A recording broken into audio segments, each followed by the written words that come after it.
So I need to give a little background, and Charlie set this up by saying that the first time he had meditated was at a workshop we both attended at Devil's Thumb in Colorado in the late 70s, sponsored by what was then known by the worst possible name for an organization, the Project for the Study and Application of Humanistic Education in Law.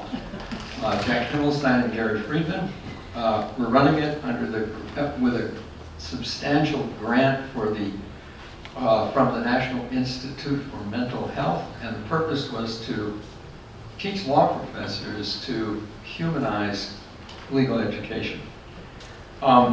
And some of the people who were involved with that group, in addition to Charlie and me, are now involved with the mindfulness. Was anyone else here involved with this?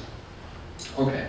Anyway, so from there, I'd always been interested in, well, I had studied psychoanalysis and law before that, and had been interested in psychology and dealing better with conflict. At that conference, I learned about mediation, which was just starting up in a significant way in this country. And I learned about it from Gary Friedman, who had, many of you know him, he's here, a wonderful mediator who literally invented mediation, and later learned that other people had invented it thousands of years before he did. And so I watched him mediate, and he does in a very deep intra and interpersonal way.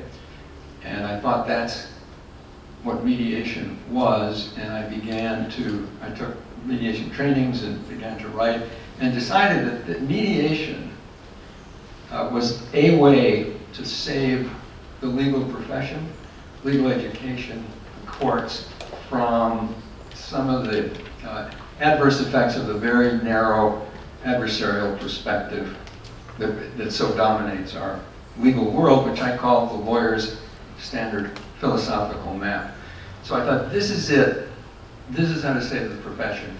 And so I started writing a lot about this and how the dangers of lawyers getting involved in mediation and robbing it of its potential for, let's say, transforming and making us all better in some way and connecting us and so forth. And I worked a lot on introducing ADR throughout the law school curriculum, and we did a huge project at the University of Missouri, where I was, and worked directly with 6 other law schools to do something similar. And so there was, and as the world has changed, there is a lot of mediation and negotiation taught in almost all of our law schools. But one of the things that has happened is that, generally speaking, in practice, hardly anyone mediates the way Gary Friedman does, relatively speaking. And most of the mediations that go on in the civil side in this country are quite adversarial in a technical sense, in that they're looking very narrowly at the facts in terms of what's relevant in court and so forth. So there has been a huge growth in the use of mediation and negotiation, but it's not, generally speaking, what we expected. A lot of it's been really watered down from the high aspirations that it had. And one of my concerns is that that could happen to the work we're doing. It certainly could happen, as others have mentioned, that mindfulness can become very practical, helping a lawyer do anything better. Okay, so at the end of the 90s, I decided I wanted to introduce meditation. I've been meditating for 20 years or something by then, starting with transcendental meditation, and then Zen, and then mindfulness. And I wanted to introduce it into law school. But I didn't know why or how, and by chance, I had an opportunity to attend as a guest the first Yale Law School retreat. which was in 1999, I think. And there, I got all kinds of wonderful ideas about how to do it. And at that same time, I learned about a grant program that Mirabai and Charlie had set up through the American Council of Learned Societies to give grants to professors in any field to integrate contemplative practices into a course. So I had already on the books a course called Understanding Conflict, which I had never taught before. And it was a required course for a new program on LLM and dispute resolution, right? So that meant that all the students were going to be lawyers and older than the general law students. So I decided to introduce mindfulness meditation into this class. And everything that I've done with this work has flowed out of that course. And so what I'd like to do is explain, well, just give you a little idea of where I present this stuff, and then the central ideas and the central techniques that I use. So in law schools, the main thing I do is newer versions of that course, which has two names I'll start with Florida, where we call it Tools of Awareness for Lawyering, because they would let me. And then at Northwestern, the chair of the curriculum committee decided that we'd better use a more conventional name, and so it's called Conflict Management in Legal Practice. Same course. And I also teach an advanced dispute resolution seminar in which I do a little mindfulness. I want to give students an opportunity to learn some of this stuff without the mindfulness part. I teach it at Northwestern as part of an advanced negotiation course in which everyone has had a basic course. I co-teach this it's an intersession course with a group of others. I do a lot of guest presentations at law schools where I teach and at other law schools. And I'm doing continuing education programs combining mindfulness and conflict resolution. I've done, I don't know how many, maybe 40 of those, something like that. Most recently with Rachel Wohl of Maryland, and also with Dan Shapiro, many of you know him from, he's the co-author of Beyond Reason, How to Work with Emotions in Negotiation. He's a psychologist. And I started co-teaching with Ferris Urbanowski and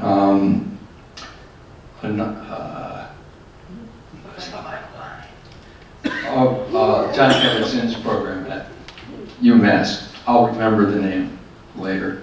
Okay, and so then I do also all kinds of short workshops, but all of this stuff is based on the same framework, which I'd like to explain by explaining the main course, the law school course that I teach. So the objectives, the way I explain them, are to help students develop certain skills and perspectives for managing conflict and for managing themselves so that they will be able to provide better service and gain more satisfaction in professional life. I also say so that basically you'll feel better and be able to perform better. And I organize it around mental models or frames of mind or philosophical maps or paradigms, perspectives, and so forth. And so there are two categories of things we learn. What I call tools for managing conflict and tools of awareness. And I want to apologize, this is the worst slide I've ever made. Because I didn't have pure motives. I was trying to show off, and you'll see why. You'll see the showing off. So on the left, I'm trying to show what I call the tools for managing conflict that we study. So the idea that you can study conflict along different dimensions, that there are 5 core concerns of appreciation, affiliation, autonomy, status, and role that one can use to deal with emotions in negotiation. This was Dan Shapiro and Roger Fisher's book, that there are various ways in which people can negotiate. You can negotiate in a very positional adversarial way, which is the way that most human beings negotiate. And you can also negotiate paying attention to interests, which means what people actually care about, their goals and their motivations. The three conversations model is the model from the wonderful book, Difficult Conversations, and I believe the first time I taught this, it was with Scott Peppett. Is that true? In about 2003 in Michigan, and we combined difficult conversations with mindfulness, and that was really extraordinarily helpful for me in my in all the work that as it continued.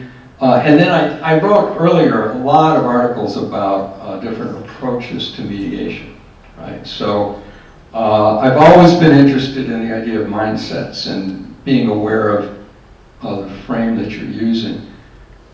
And so that those on the left, the yellow, the tools for managing conflict that we study. On the right, what I call tools of awareness, mindfulness, which is the main one in the course. Various other forms of meditation, loving kindness, principally Qigong, which I teach different exercises than Charlie uses because I had a different teacher, but it's similar. It's of similar benefit, and I teach for the last 2 or 3 years something called internal family systems, which I will explain, I hope, if we have time. But the internal family, let me just hold it, okay. When I first started doing ADR, it was a new thing in the law school world, and I was the director of a program at Missouri, and it was getting a lot of attention because we were doing very innovative things. And I was at a conference and ran into a new dean of a law school, which I won't mention, who started talking to me, and he said, "It's really wonderful what you're doing, and you're getting so much attention." And he said, "What's the next thing?" And I said, "What do you mean?" And he said, "Well, right now, ADR is so hot, and all those few schools that are doing it are getting all this attention. So I don't want to do that. I want to do what's next." So what I would like to suggest to you, and I'll save this for the end, is that the next thing is in law and conflict resolution. I believe the next thing is going to be internal family systems. So I'm saving that for the end. Okay. Oh, and then I teach an exercise called taking stock, and we also use improvisational acting.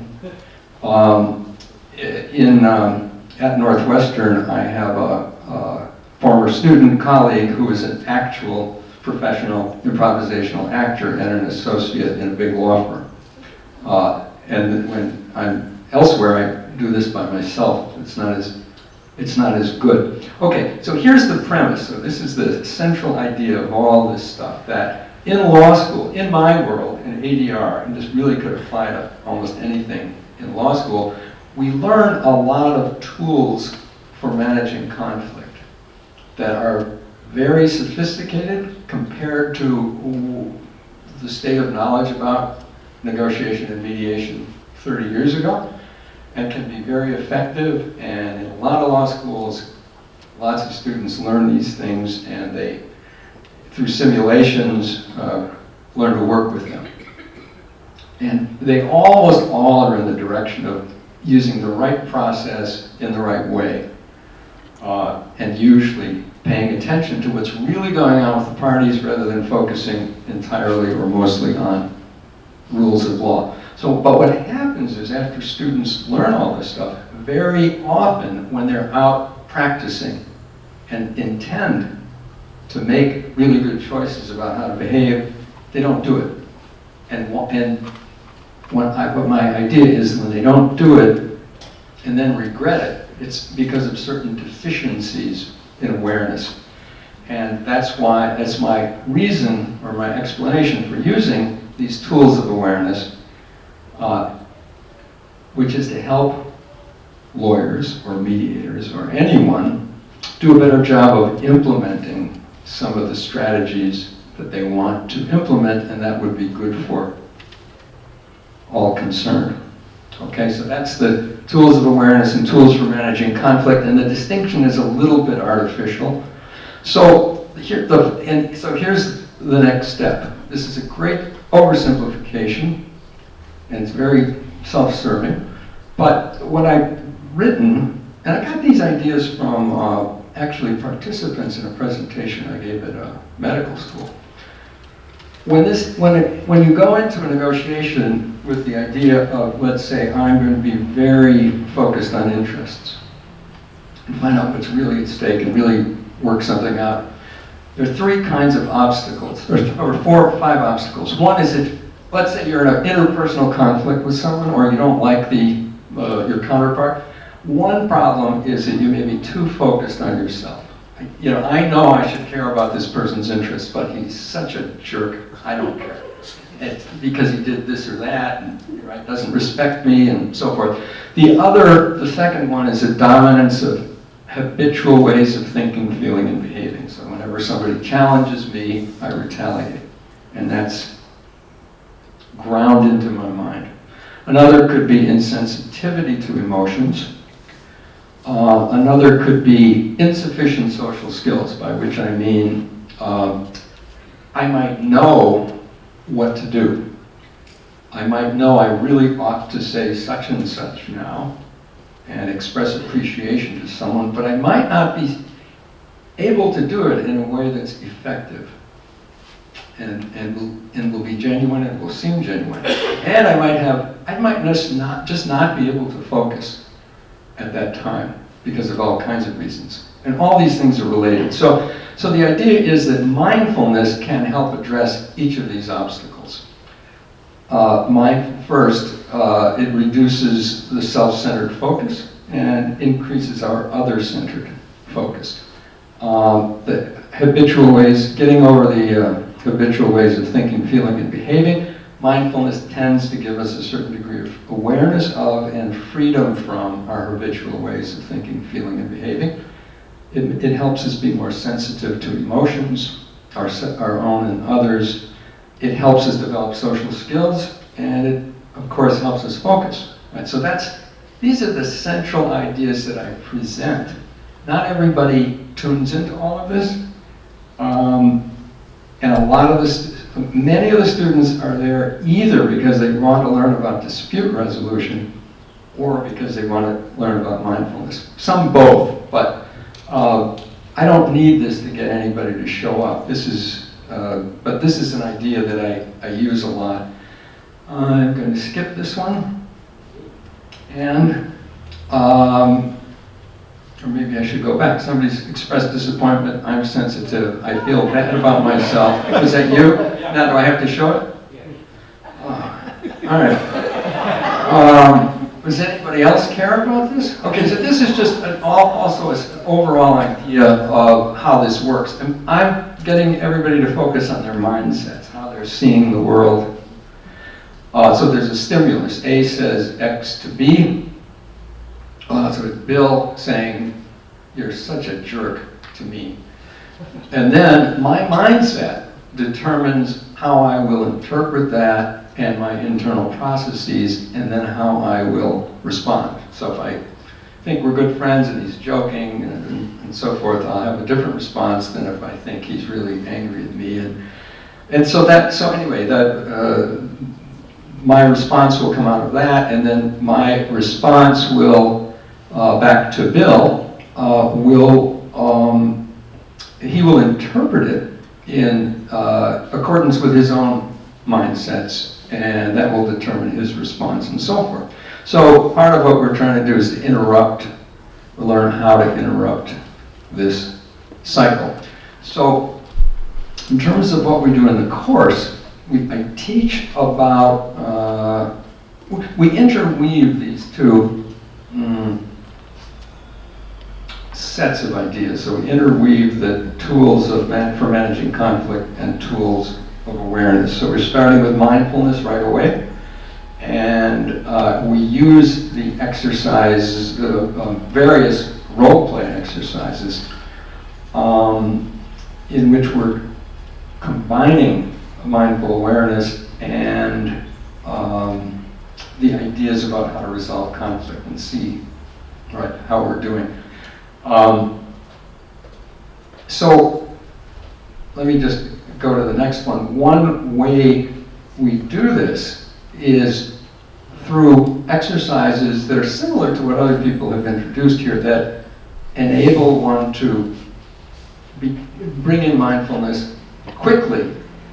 Charlie wants me to stop. There's a sign there. Even though I started 5 minutes late, he still wants me to stop. Now he's saying, okay. So let's do a mindful negotiation here. We can just make this an exercise. I'll give you 3 minutes. Okay, so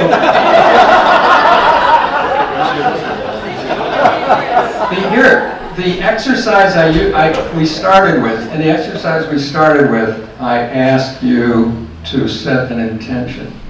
And so now we're going to close your eyes if you will do the second version of that, in which we stop, take a breath,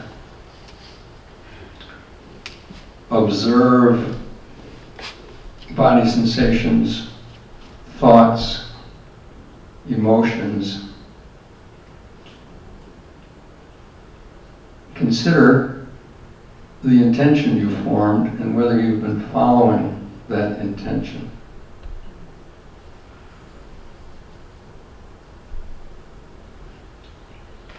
And do you want to change that intention?